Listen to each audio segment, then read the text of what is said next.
Hey everyone, it's Justin Michael, and this is my VR response to James Feeney. He has posed a hashtag called the Reader I Am, hashtag the Reader I Am.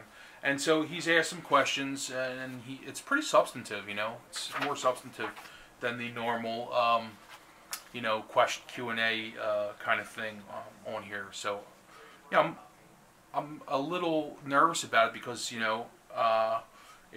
they're complex questions, and I will do my best to, answer them. So let me just jump right into it. What is the primary system of divination that you use? Well, the primary source of divination that I use for the tarot is definitely a mix between everything that I've ever encountered. So of course I started like everyone else with the Rider-Waite-Smith.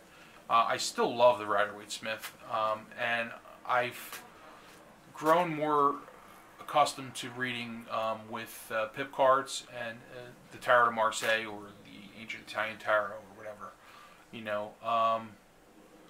and so I've sort of blended them together. So depending on what deck I'm reading and who I'm reading for and what mood I'm in, I'll definitely, it's going to be a mix. I'm more of like a freestyle kind of reader. I have my own way of seeing the cards. The cards are, to me, they are archetypes. They are symbols that they're meant to be read as symbols and not signs. And sometimes we run into that whole problem of reading a card as a sign and not a symbol. The Empress. Take for instance the Empress. For me, the Empress it doesn't just mean fertility and abundance and things like that. It's it's a lot more complex than that. It depends on the other cards, and I think you have to have an understanding of the cards to really become a tarot reader, and that's my opinion. I think it's very much a mix. Rachel Pollack, 78 Degrees of Wisdom, was very, very influential, and she sort of takes a little from every school, and I love her method. I also, Kelly from The Truth and Story, I've watched some of her videos on Pips, and Tom Benjamin.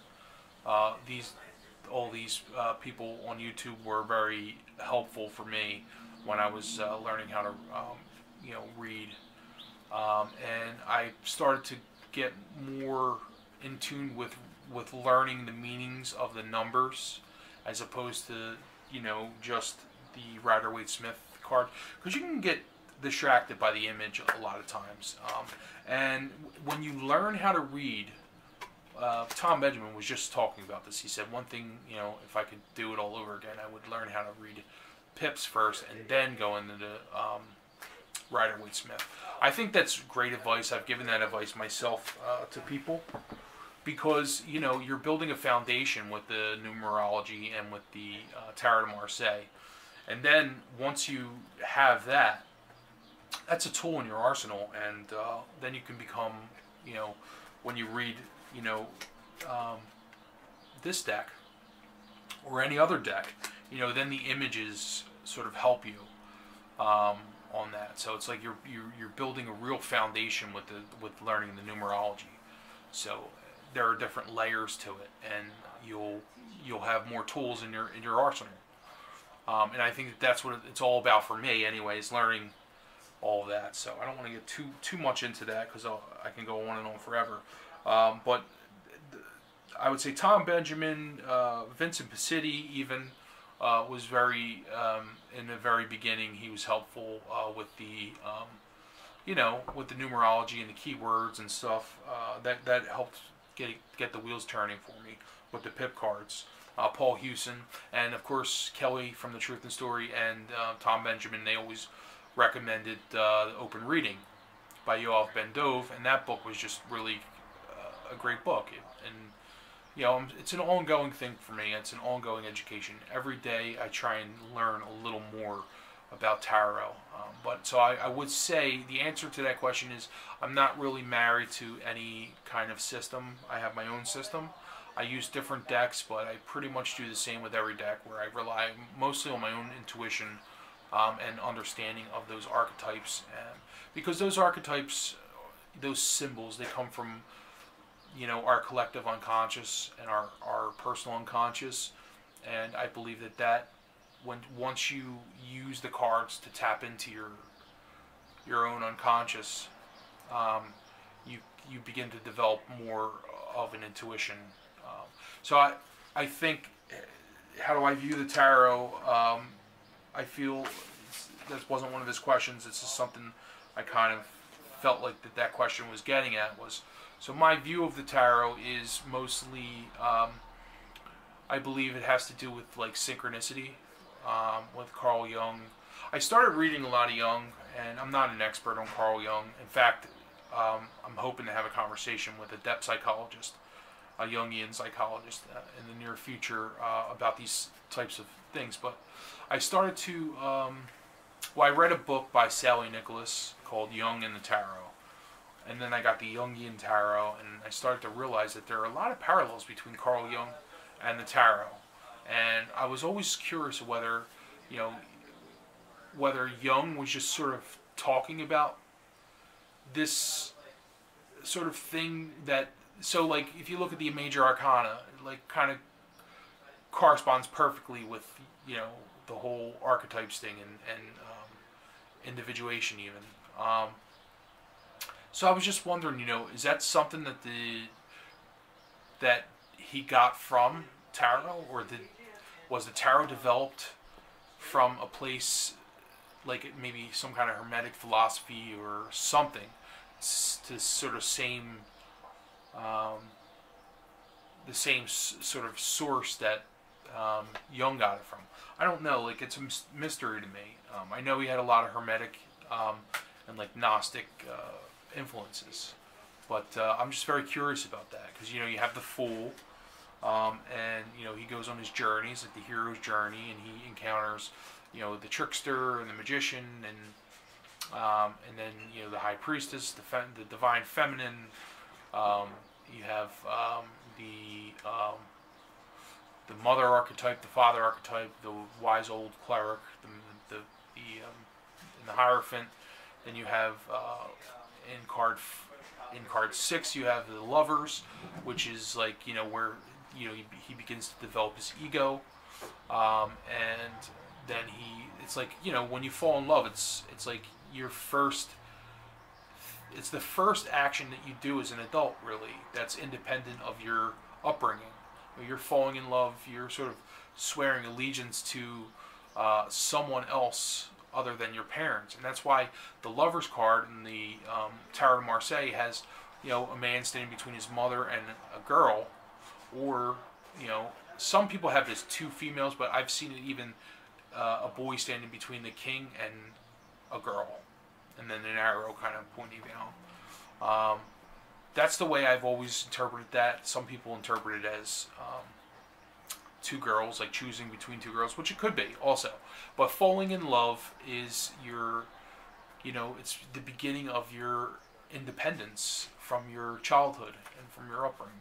And they call that first 7 cards the realm of the gods, and then the second is like the realm of self-reflection, or something like the self. You're looking.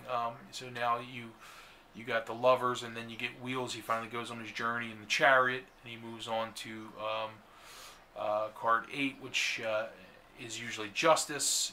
In the traditional decks, it's Strength in the RWS. But so he's now he needs someone to help him kind of weigh out what's good and what's not. He's trying to be fair and good, and so that's card 8. And then card 9 you have the Hermit, and the Hermit is bringing him to you have the wise old man. He returns, instead of being a cleric, he's the hermit. He's the the friar, or whatever, the monk, who will show him how to get in touch with his own spirituality and his own spiritual journey, and not the one that was sort of fed to him as a child. And he sort of breaks free, and it's sort of you begin to break away from from that the early influences, and then you have in card 10 you have Wheel of Fortune, which is, you know, it's like when people read, oh, the Wheel of Fortune, it's something good is coming your way. Like, I don't read like that. That's not my thing. Like, the Wheel of Fortune is not something good. The Wheel of Fortune is the force in nature, and this is a perfect example of what we're going through right now. Um, this whole sickness or pestilence or whatever it is. You know, this is the wheel. You know, and this is what I've been thinking about. You know, good things happen, bad things happen, very tragic things will happen, wars, just things that are out of control. It's like the Old Testament saying, you know, there's a time and a season for all things. You know, I always think of that when I see the wheel, you know, because things are out of your control, and so this is what the hero is learning on his journey. There are some things that are out of control, and crazy things happen. And then he finds strength in card 11, and then in card 12 he's sort of hanging. He's not dead yet, but he's hanging upside down. This is Sally Nicholas talks about Sally Nichols in her book Young in the Tarot, and he's sort of hanging there, and then death finally comes, you know, and then that's card 13, and then 14 is Temperance, which is like a new way forward. You know, the water is changing direction from one cup to another, and you have a whole new way forward with Temperance, and so on and so forth. So, you know, for me, my view of the tarot is very, like, based on the notion of synchronicity and like that whole Jungian thing. It's the same thing. These symbols, they exist on cards and paper. They exist all over in cave paintings all over the world. People, the shamans from the very beginning of time, have understood this concept of symbols, and so that's what tarot cards are: symbols. They're not signs to be read like signs. You know, like, oh, you're a strong person, you know, or whatever, with strength. You know, they're symbols. They're to be interpreted like you would interpret a dream. And you should interpret a dream not in a generic, oh, you dreamed of water, so that means you're going to get money tomorrow. No.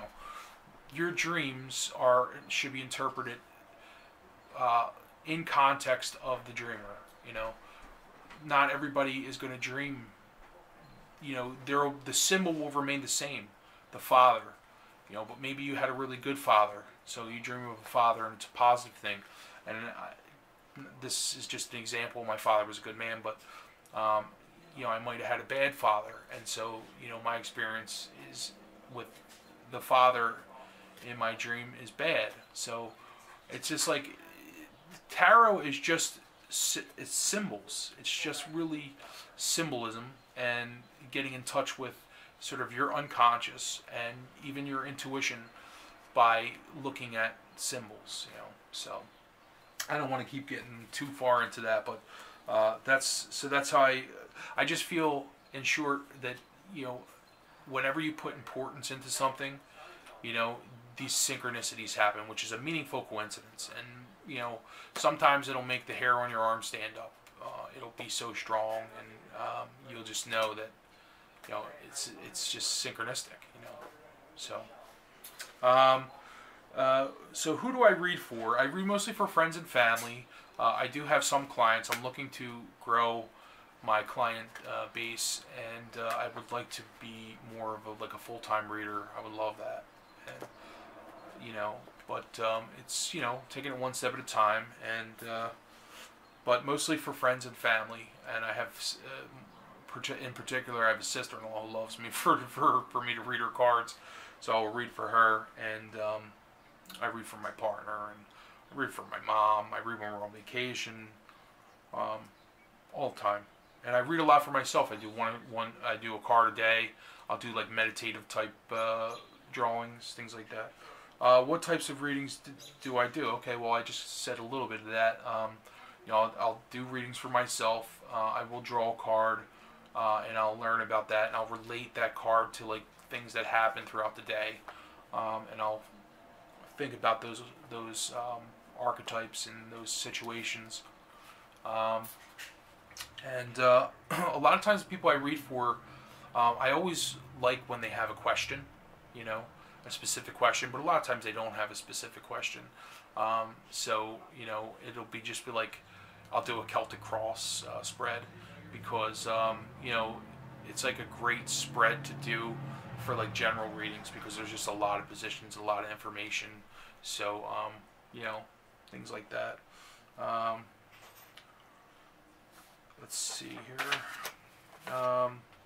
What is my reading style? Intuitive, meditative. I would say both of those. Intuitive and meditative is my reading style. I try to, like I said, I pretty much covered all this with the symbolism and all. It's I basically present information to people, and it's like the messages that I receive, I present to them, and they sort of do whatever they do with that information when I give it to them. So types of readings, evaluative, coaching. See, like, who am I to coach anyone? I'm learning this myself, and I really think that just coaching someone is just not something that I could ever do. I don't think anybody could really do that. You offer advice, and with a humble heart, and you don't put yourself up on this pedestal. Not saying that anybody does that, but just saying, like, I could never coach anyone. I would say it's more evaluative and more reflective and empowering also, but less coaching. I don't coach anybody.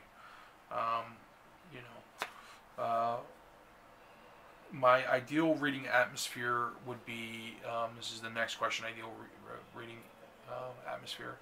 It would be, anywhere where there's not assholes around. I could read pretty much anywhere, whether it's the beach or, at a friend's house or at a bar, in a restaurant. As long as there are people around that are positive, and I just don't like the bunker types and hecklers. I don't like that. And, for this to be effective and to be valuable, I feel like, there has to be people with like an open mind, willing to listen to the information and think about it. And, and a lot of that has to do with the negative stigma that tarot has from, over the years of being, used in ways to exploit people. So,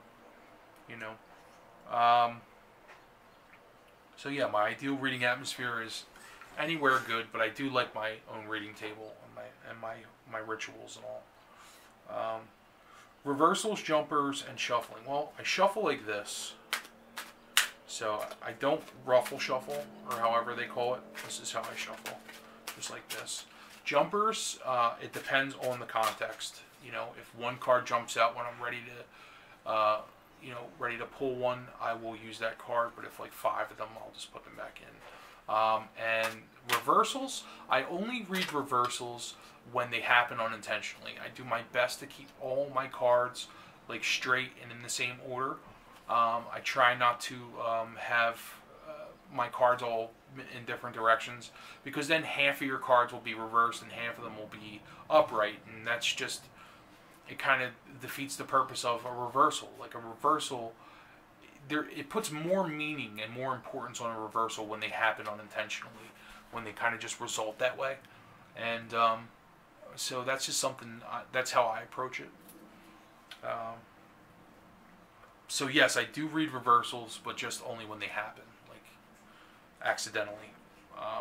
Delivery tone, I try and keep it humble. I try to be humble, and I deliver just a message, and I try not to be pushy and tell people, it's a very delicate thing, like you're presenting information in symbols to people's deepest,